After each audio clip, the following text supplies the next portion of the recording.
Hi guys, well Coachies set a competition up to open a lock, so I don't know if you can see, this is the eurolock 6-pinner, unnamed, and it's been a while since I've put a video up with regard to lock picking, so I thought we'd give it a go.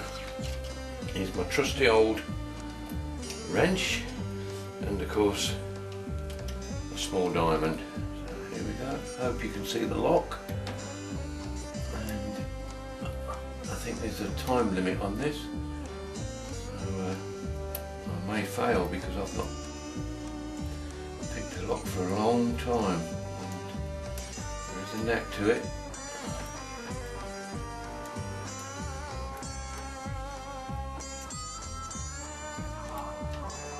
And there we go. Don't know how quick that was, but what I'm going to do now is try it with the old snap gun, see if we can get it open with this.